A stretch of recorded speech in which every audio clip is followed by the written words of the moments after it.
Hello, all sentient beings, and welcome to Transmissions Alt Mode, where we talk about news, comics, and media related to the...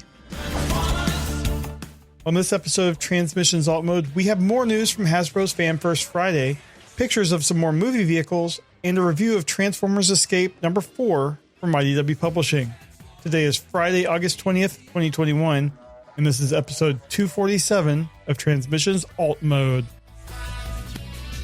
Welcome to Transmissions Alt Mode, the podcast that's dealing with a terrible plague of Insecticons.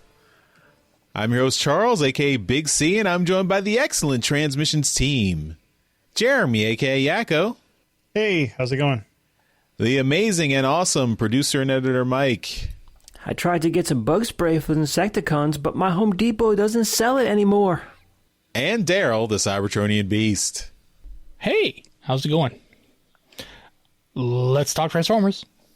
All right, as always, we start off the show by thanking our Donatreons, those lovely people who give us money on Patreon and PayPal. Thank you guys so much for continuing to support the show, and it helps keep us going and keeps us in business. One of the perks of being a Donatreon is that you get access to the early uncut episodes of Empire of Rust, and this week coming up, we've got Empire of Rust episode 57, Encyclopedia Cybertronica, and this will be exclusive to the Donatrons. This is lots of stuff that doesn't make it into the final edit of the show, and this is coming out Monday, August 23rd. So the final, the regular cut of episode 57 will be a week from then, so that'll be Monday, August 30th. That goes up on the free feed at transmissionspodcast.com/rust. But this early episode is only available to our Donatreon, so we'll be on the Patreon page and the Transmissions Patreon Dropbox. And you only have access if you are a Donatreon. This is the wrap up after the big event, the battle from episode 56 that was the climax of the end of season 1, and now we're wrapping things up and getting ready for season 2. Anything else you want to tell us about this episode 57 coming up, Mike? Well, 57 really is just going to be that coda to season 1, that kind of wrap up of all the little like plot threads and opening up some new questions that we can start peppering through for season 2. So yeah, it's a very satisfying ending, a very satisfying conclusion. Sweet Spot's going to have some good stuff in there that is going to play out quite a bit in season 2, especially in the beginning of season 2. So yeah, it's I guess, like I said, it's a nice satisfying conclusion to the first season. Awesome. All right, we'll look forward to that. And this is the first and only Transformers RPG podcast, and this is Empire of Rust, and this is the early access version for all you Donatreons. Oh, and a big thank you to you there, Charles, too, because Charles went ahead and did some recordings for new intros and for stuff for Empire of Rust. So that you'll be seeing that pretty soon. Actually, you probably have already heard it, but if you haven't heard it yet, you will be hearing it very, very shortly. So thank you, Charles, for doing that for us. My pleasure. Always happy to lend a voice where it's needed. Probably didn't know it was you because there's so much editing and synthesizing done to the voice, right? Still salty about that, huh? I noticed I didn't get asked to come back to do a voice, eh? No comment? I really like your Roadbuster outro, Daryl. I can't even. It's only the foundation that I did. I didn't really provide anything else. I have heard it. Like, I could easily tell it was you. You have a certain cadence of talking there, Daryl. You know, like, you can't just ignore that. Do I? You do. That's crazy. Doesn't sound anything like you. This doesn't sound anything like you. Who was that? That's my Rat Bat. It's pretty good. Still working on it, but you know what? I like it. All right, we're going to move on and jump right into some comics news. All right, well, we've got more stuff from Hasbro's Fan First Friday. That was last Friday. So we talked about all the toy reveals in the toy show this week, but they did have some comic reveals. So, I mean, not reveals in the sense that we didn't know they were already coming, but revealing more of the covers for the Shattered Glass miniseries, because, of course, all the Shattered Glass figures that they're making will have packed in comics with the toys. As mentioned earlier, but curiously not mentioned during the Fan First Friday stream this time, Casey Collar, awesome artist Casey Collar, did all the covers that are the variant covers that are packed in with the Hasbro toys, the Shattered Glass figures.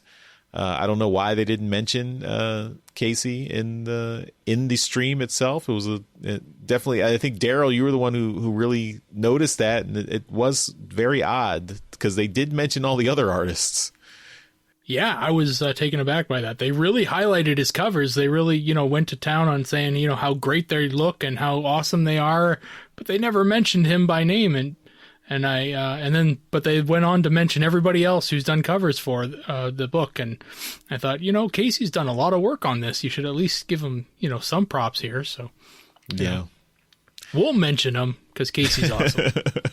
Yeah. Casey's a good friend of the show. We really love his artwork. I think he's unfortunately IDW can't afford to hire him full time. He's got too good of a day job where he can't really do full time comics art. We would love to have him doing more Transformers art. So yeah, his art is awesome. Also, and they did show off all the Alex Milne covers, or as he's come to be known, Alex Milna. And these covers are all homages to classic Marvel covers, which is awesome. And I like how the naivete of the Transformers the Hasbro team for Transformers are like, yeah, you can make it a little scavenger hunt to figure out see if you can figure out all the covers that these comics are homaging. We already know there's no scavenger hunt necessary. And even if you didn't know, might I direct you to the TF Wiki? Yeah.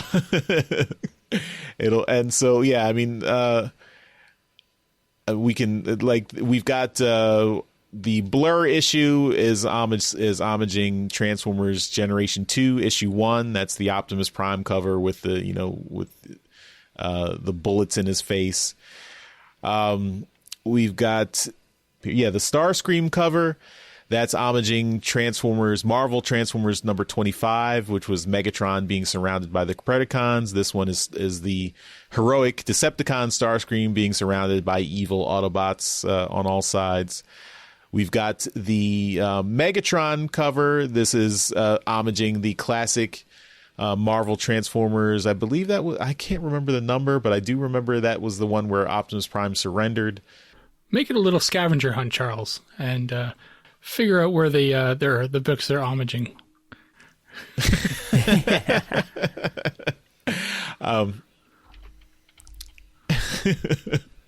But yeah, that was a classic cover where Optimus Prime surrendered to Scorponok, and this is Shattered Glass Decepticon Megatron surrendering, I guess, to evil Optimus Prime here. You can't really tell by the foot, I guess. Let me see the next one. The Goldbug cover is homaging Marvel Transformers 67, which was Galvatron flying over above the Earth. And this one is Goldbug in a similar pose, looks like above Cybertron. And then the Jetfire cover, which was homaging another Transformers Generation 2 cover, where Megatron was holding the skull of Bludgeon, saying, "Alas, poor Bludgeon, I killed him well." and this one is Jetfire holding the skull of Starscream. So all very cool covers. That's a Generation 2 issue 5 there. So yeah, these are all awesome covers by Alex Milne. We also have more variant covers by Sarah Peter Durocher, and she does a unique take on each of the characters as well, which are also her style is equally awesome. So you can check those images out. So lots of you're going to be embarrassed. You have got an embarrassment of riches of different covers to pick here. Those were all shown off on Fan First Friday. In addition to all the Shattered Glass stuff, we do have a little bit of the background cover process for Transformers issue 34. So this is the main line series. Friend of the show, Winston Chan, who has now been getting pretty regular work with IDW doing covers, and is going to be doing the interior arts on Beast Wars starting with next issue. But yeah, he's showing off the process he did for the cover art he did for Transformers 34, and this features Termagax and the Enigma of Combination. So you can check out. He shows off the lines he did, and then going the process from line art to sketches to line art to then to colors, fully colored. It looks very cool. So you've got Termagax, Starscream, and Nova Star, who should be Firestar, and then the Enigma of Combination there. So it's a cool image. All right, that's all our comics news. So we will move on to our comic review. All right, we are looking at Transformers Escape number 4. This is written by Brian Ruckley. Art is by Beth McGuire-Smith. Colors by Priscilla Tramontano. Letters by Neil Yukitake. Editor is David Mariette. Assistant editor Riley Farmer. And supervising editor is Tom Waltz. There are 3 covers this week. Cover A has Rage and Hydra Dread in a creepy corridor with an Insecticon lurking overhead. This is by Beth McGuire-Smith. Cover B has Hound and Wheeljack about to be overtaken by the Insecticon swarm. This is by Aline Hertzspalter Baumgartner. And the retailer incentive has the Autobots and the Organics looking terrified as Diatlas is looking on in contemplation. And this is by Red Powell. So, Mike, let's start with you. Which of the 3 strikes your fancy? Honestly, I'm not too happy with any of them this month. I think cover A. Yeah, I think cover A is like out of the bunch is the best one. That's the is that the Beth McGuire-Smith one? Yeah. But yeah, I just think that the kind of dynamicism of the pose on it is kind of nice. The colors, I think, are a little too muted. Like you really can't tell the difference between like foreground and background very easily. So that's not a great thing for me. But I don't know, like I said, it's just they're like all the covers this month, nothing really just jumps out at me and says that this is really, really great. But if I had to pick one, it's going to be cover A. Daryl. For myself, I'm probably going to go with, well, first of all, I want to say I kind of agree with Mike that there's 3 covers here and none of them really jump out at me either. Cover B is the one that I'm going to go with, just because of the swarm of Insecticons on it. I just like the way it's laid out, with Hound and Wheeljack running away from it, and it just looking immense and encompassing. It's just it's gonna overtake them on this cover. It's it looks good. It's the way it's laid out. It just looks really good. And the title is engulfed in these Insecticons in the blackness of it all. It's the layout of it is really nice. But yeah, it's a weird week where nothing really jumps out at me as just being a stellar cover. But that's the one I'm going to go with, cover B. All right, cool. Charles? I'm going to agree with Daryl and pick cover B by Hertzbalter. So yeah, I like that. Just like that image, like the creepiness of that. All the Insecticon swarm closing in on Hound and Wheeljack and the others there. So I just like that that image and conveys the creeping dread of the Insecticon swarm. Cool. And I think I will go with cover A. I just think the creepiness of that image in terms of I think the muted colors, it really conveys what we get in the story as well about, that part of the story. I don't know. It's the one I would go with. All right. Into the summary of the book. The title is Escape Part 4. This is next to last issue in the series. The Autobots are making camp outside of Darkmount when Speeder runs through to see if the rumors are true. He finally sees his former general, Diatlas. Since Diatlas went emergent, Speeder has been keeping his sword, but when it's offered back, this new pacifist Diatlas has no need for it. Inside the city, Highbrow has arranged a meeting with Straxus. He, Nautica, and Wheeljack join him, much to Wheeljack's annoyance. Inside, Straxus greets them, but he wastes no time, and he points out all the things that they're faced with at the moment. The Titans are all about to crash into the planet. There are ground quakes that make him think that the planet itself is threatened, and then the rise of the Decepticons.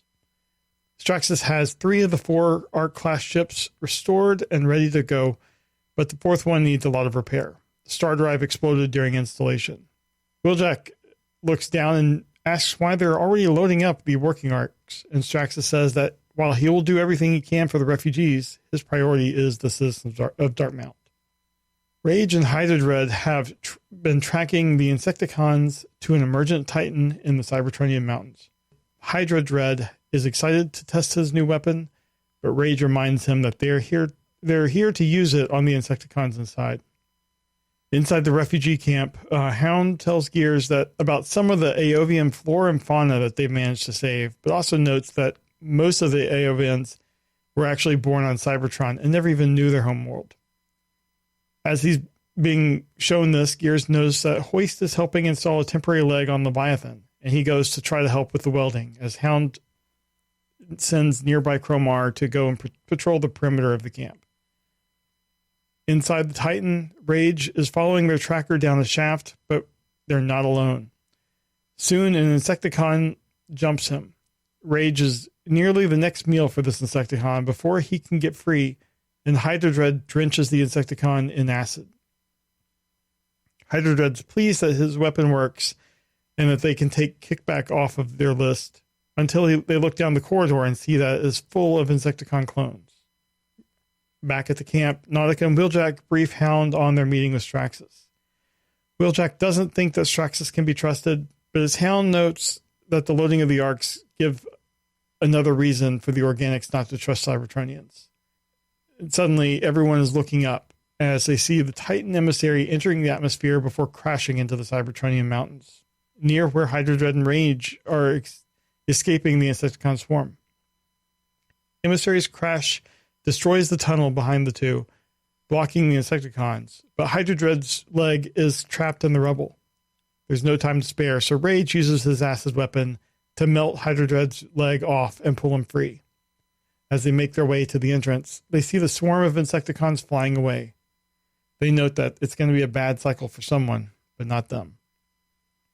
Outside of Darkmount, Cromar returns to Hound with bad news.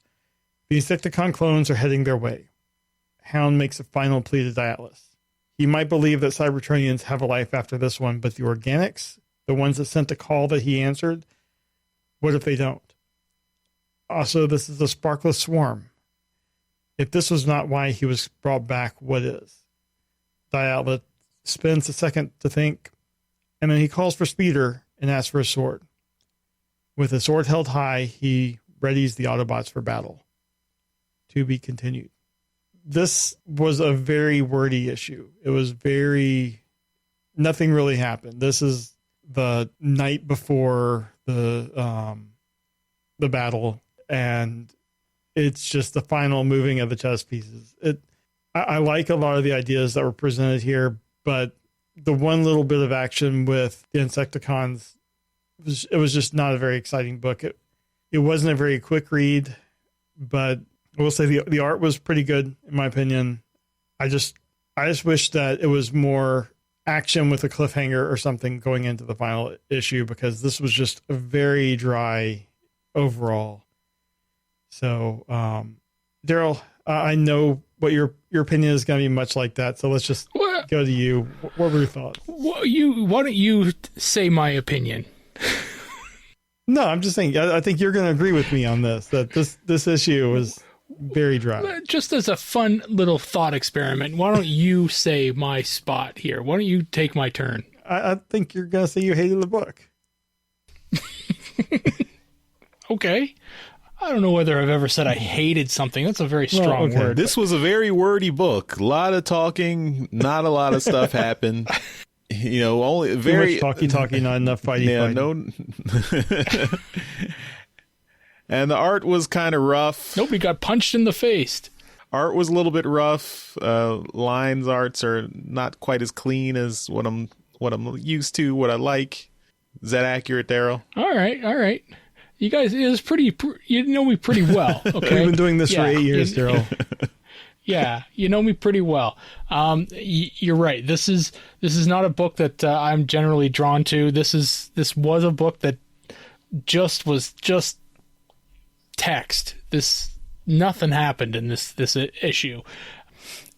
This was, like Jeremy said, just a chess piece mover, getting the players into play. It's setting up, this whole series seems to have been setting up so that Atlas can kill some mindless drones in the fifth act. I read through this and I thought, what the hell was the entire frickin' point of this whole miniseries? Right. Was it just to bring Atlas out of, stasis? Like, the whole point of this, they talk to Straxus. He's moving his guys out of Darkmount. He's taking the arcs. Okay. You're no better off than where you were when you walked over to the Ark, or when you went to the Ark to ask him about the Ark. So you're not getting an Ark.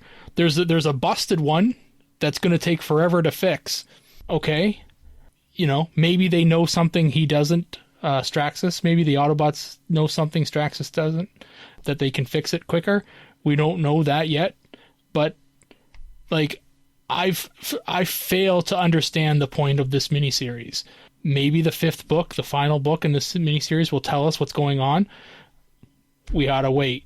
But that's a lot of books to push through just to move a couple guys, or bring a heavy hitter to the playing field, and to give yourself, or give the characters a broken piece of machinery. Going through the book, Jeremy's right, or sorry, Charles was right. This is not my cup of tea when it comes to the art. It's a rougher style. I've talked about it before. I'm much more cognizant of the backgrounds in these books now. The foreground is where all the action happens, but I look to the background because that's where I find where the detail is done, and there's not an awful lot of detail in the backgrounds here. It's rough. There's a couple pages or a couple panels definitely that have some detail in the background. Definitely when they're in the dormant Titan that's buried in the ground. There's definitely some underground shots there that have a lot of detail in the background. But it's the art's rough. But it's the way Transformers comics are done right now. So it looks to be more of a digital creation. So yeah, that's just the way it's done, I guess. But yeah, anyway, you guys got me pegged. I don't even know if I need to be here anymore. We'll get back on an action book soon, I hope. Mike, what were your thoughts on this? So I'm going to echo a lot of what Daryl said. The art is not. I'm struggling to put into words what I really dislike about the art, and I think it's kind of just a desaturated, kind of like fuzzy feel of the art, and the fact that there's no shadows on like half of these pages here. Or if the shadow is there, it's just some kind of weird blobby kind of shadow. Yeah, like I'm looking at page, I can't even tell what page it is. I think it's like page 8 or 9 or something. It's the one where Straxus is kind of doing his big lecture moment on the balcony, kind of looking over. And it's like, he doesn't cast a shadow. None of the other characters do. And it's like, okay. Are you floating? Like, are you flying? Are you on the ground? I have no context here. Well, yeah, and you have shadow with like the balcony that they're on. That has a shadow. Yeah, exactly. I didn't. Yeah, exactly. I don't know. I mean, I completely understand how difficult it is to make artwork, to make art just in general, and to make it on a tight schedule like these books are on. But at the same time, it's like I can't get there from here. So on the art, it's just not my thing. And as far as story goes, yeah, sure, I'll agree. It is just a build-up book. That doesn't bother me as much as the artwork does, because, and I think Daryl will probably agree with this. The art is what grabs you visually right from the beginning. If it's not good, then you're already working at a disadvantage on the book. Yeah, I would agree. Though I've always been an art first person, so you could have a book. This book could have been written by Alan Moore, and if the art didn't change, then I'd still be fairly disinterested. I can get behind that. I think you and I are on the same page there. I like I will say I like the characters that are in this. Like, I love the fact that we're getting Rage and Hydra Dread as like main characters here. That's really interesting. I mean, these are characters that were like European toy one-offs that rarely show up ever. So I love the fact that happens, and I do love the lore that's in the world building that's being created in these books. If there's one thing that this current continuity I think is really good at, it is world building and lore building. I think they're really great at that. This whole run would be a really great novel. Yeah, absolutely. I can totally agree with that. But yeah. I mean, like I said, it's. I hate coming down like hard on a book like this because, again, I know how much work has to go into stuff like this, and I really hate disparaging like artists for stuff like this, artists and writers. It's just not been my preferred style and my preferred medium on this one. All right, Charles, what were your thoughts?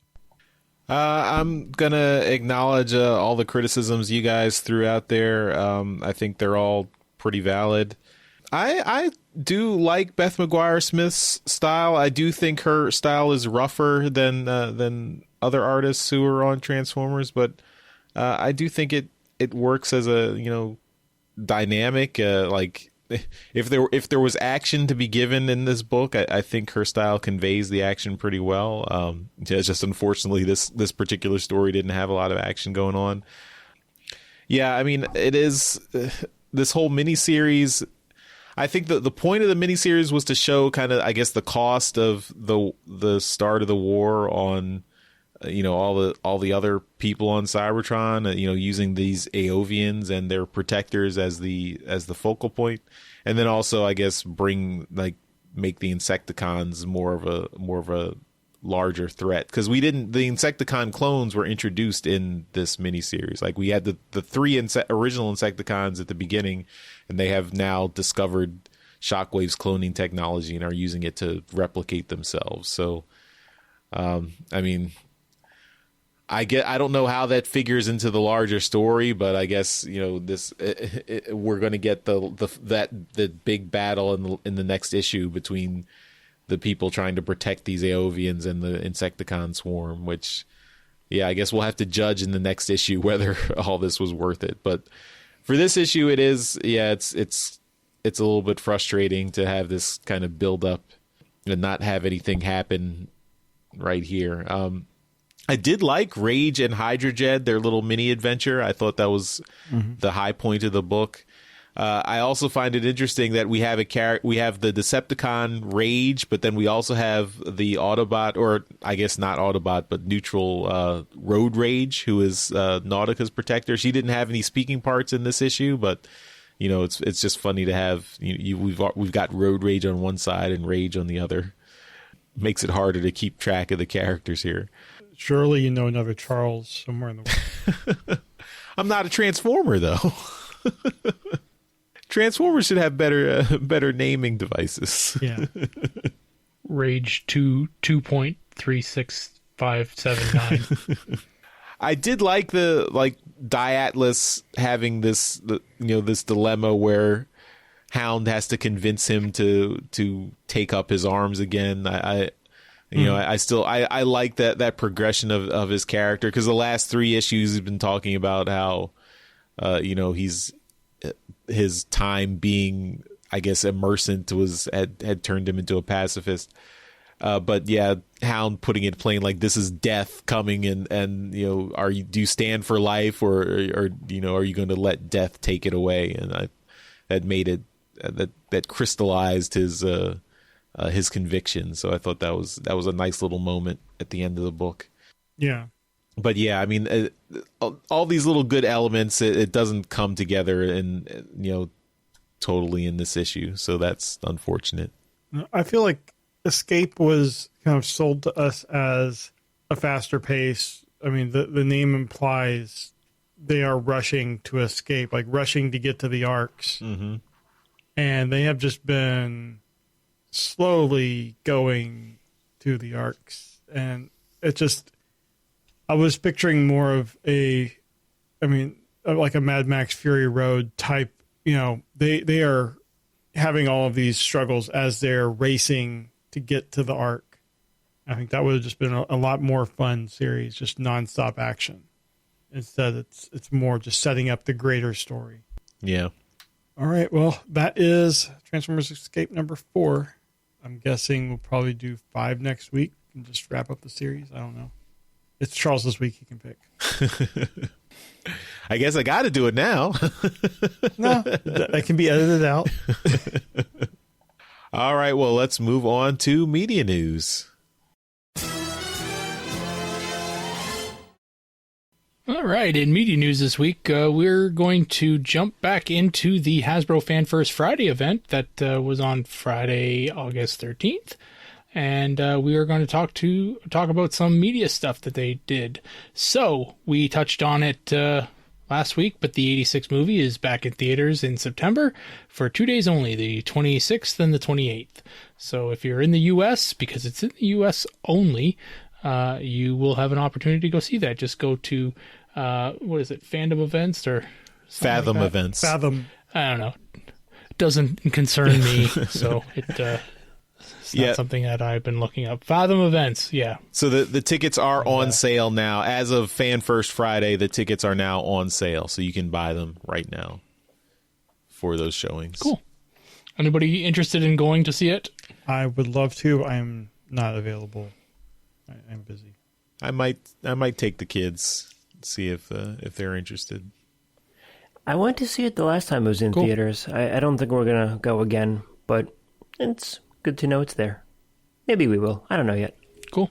And the people on the stream talked about Top Wars and the Transformers crossover. We discussed this a little while ago as well. And how it's just a limited time event, and they showed off the game trailer for it, and it looks kind of fun, especially if you're already playing Top Wars. So you'll be able to get some Transformers characters in that mobile game. Then they also talked about another mobile game called Mobile Legends, Bang Bang, and Transformers. So. You can, if you have heard of this, it's another game that is crossing over with Transformers.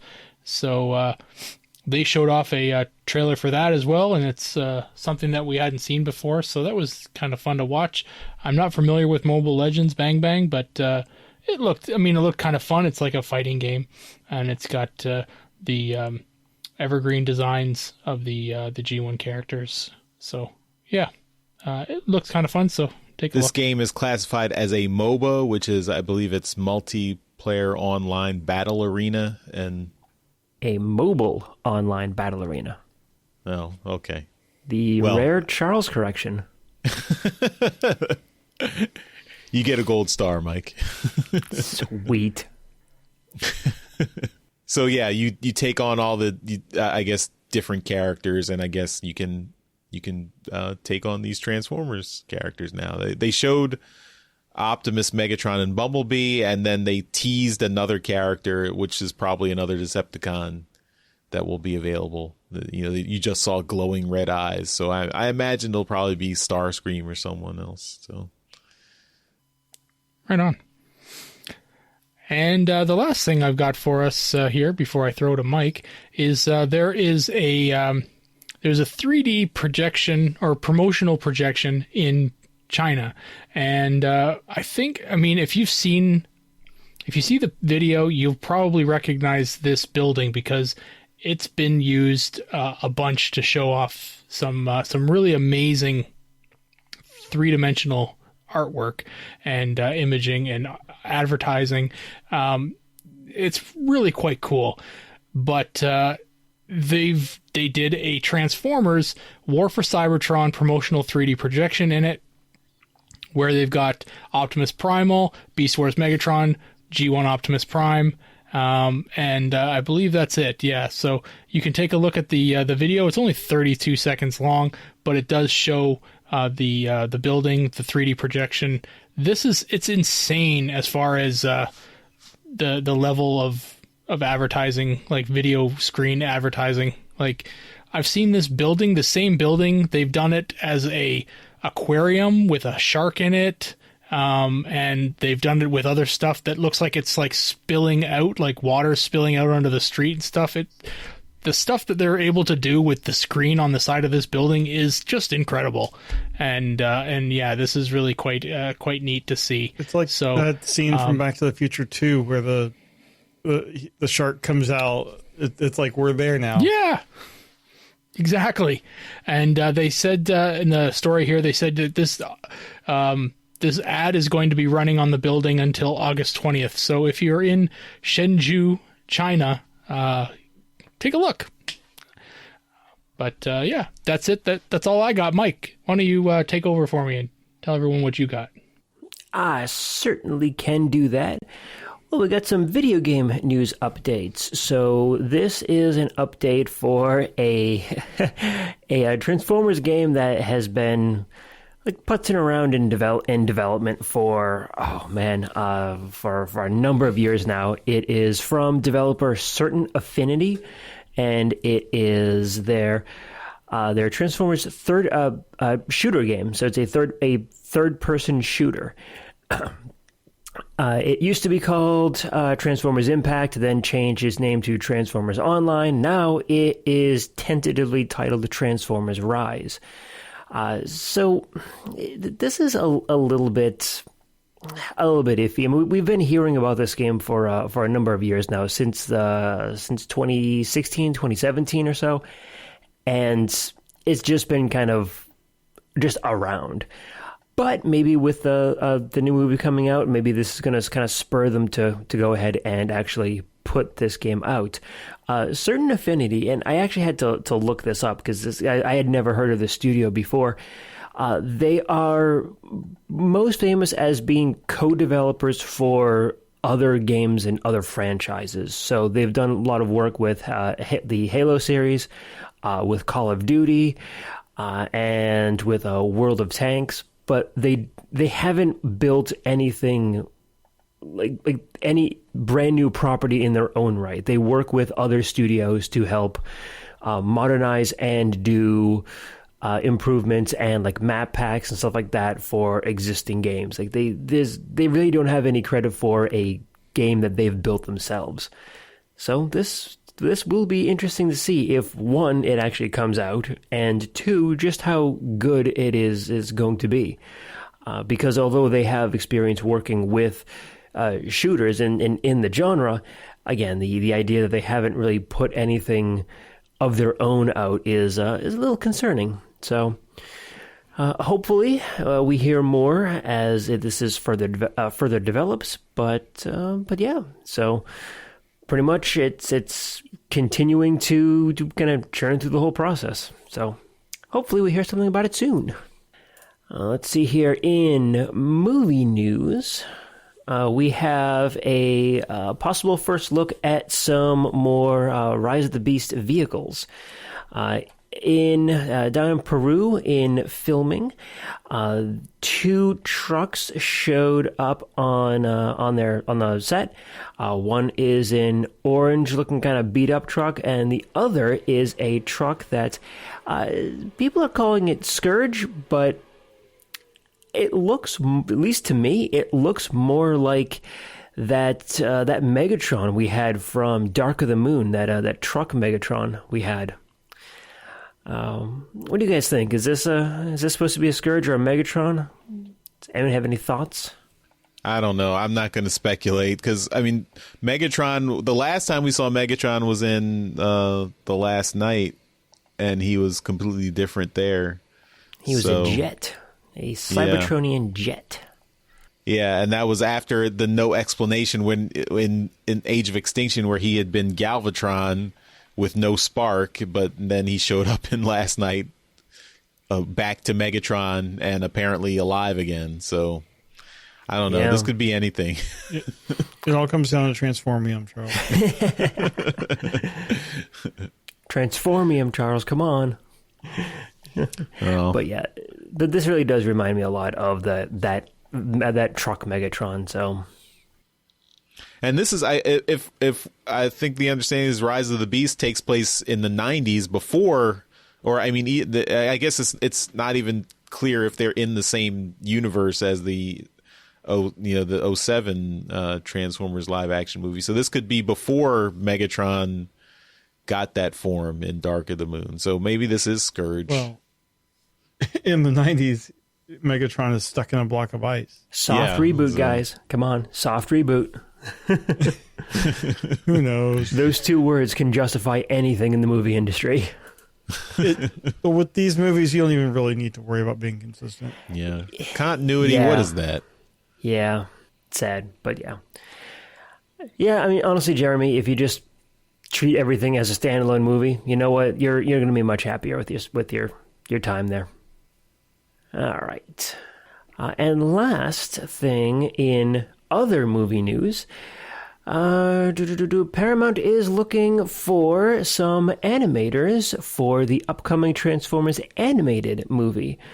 So story supervisor Bobby Rubio has posted an announcement, and he has been promoted to story supervisor, and he is putting together a team of artists. So if you have any animation work on your portfolio and you think that you could help out with this project, then go ahead and send your portfolio links over to animation_jobs@paramount.com.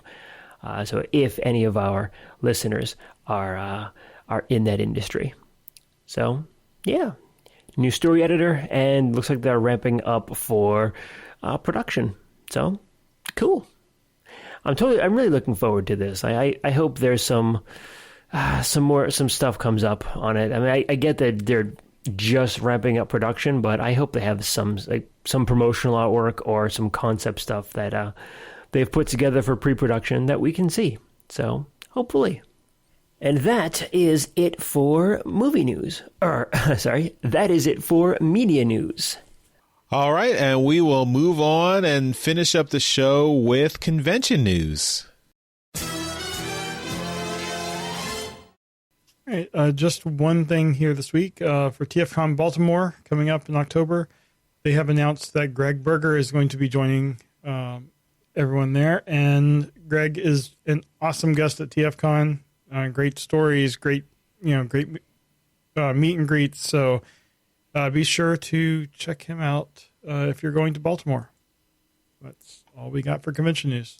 Original voice of Grimlock and Skyfire. Thought that was just everyone knew. So He's such a legend, you don't even need to say it. Wait, he did Skyfire? Wait, he did Grimlock? He also did Odie in Garfield. So. Oh my god, he was Odie? Sold. Opac. And Long Haul. I don't see Odie anywhere in this artwork. All right. Well, that takes us to the end of this episode of Transmissions Alt Mode. We always, of course, give a shout out to our Masterpiece Donatreons. So thank you again to John 4X11 Good, Dinobot Maximize, and Demon Tech 82 for continuing to support the show at our highest level. And that's why we give you a shout out in every episode. You can also buy some merchandise from our TeePublic store. That's at transmissionspodcast.com/shop. Everything you buy from our store helps out the show. You can get some Transmissions merchandise, but if you buy anything from TeePublic through our link, that still helps out the show. And everything is 35% off this week because of the sale. The sale ends August 21st. So you've still got a couple of days, or I guess one day when this show goes up, to still buy some stuff on sale. So you can help us out and buy everything on sale, 35% off. Mike, again, thank you for joining us this week. And why don't you tell everyone what stuff you can plug online, including Empire of Rust. Awesome. I love promoting Empire of Rust. So yes, thank you. Thanks for having me, guys. I always love coming on and talking with all of you. You're awesome. Don't let anyone tell you otherwise. Thank you. But yes, so my stuff, I do toy photography, and I post up my 3D work from my day job over on Instagram, Twitter, and Facebook. So at Minervion, that's MINERVION, on all of the social media platforms. So please come over and take a look and see what you think. And of course, always listen to Empire of Rust. And I'm going to plug the outtakes, because I never do, and I put a lot of work into the outtakes for this show. So, yes, listen past the credits and listen to the outtakes too. I love the outtakes. Yeah, they're great. Aw, thank you. Everything out of context. I love it. Yes, please listen all the way to the end of the show. Don't stop at the credits. All right. And that'll do it for this episode of Transmissions Alt Mode. Stay tuned for the outtakes after the outro. And please enjoy. So thanks everyone for listening, and we will see you next time. Bye-bye. Bye. Bye, all. Later. Thanks for listening to this episode of Transmissions. If you'd like to keep the Transformers talk going, join us in Discord at transmissionspodcast.com/Discord. There's a great community there waiting for you. If you'd like to support our podcast, go to transmissionspodcast.com/support, or just tell your friends about our show. We'll see you next time.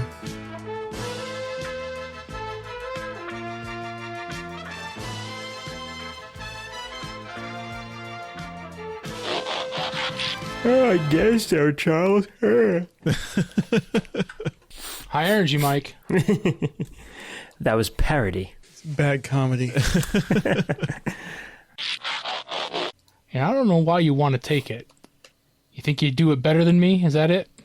Well, always. But, that's neither here nor there.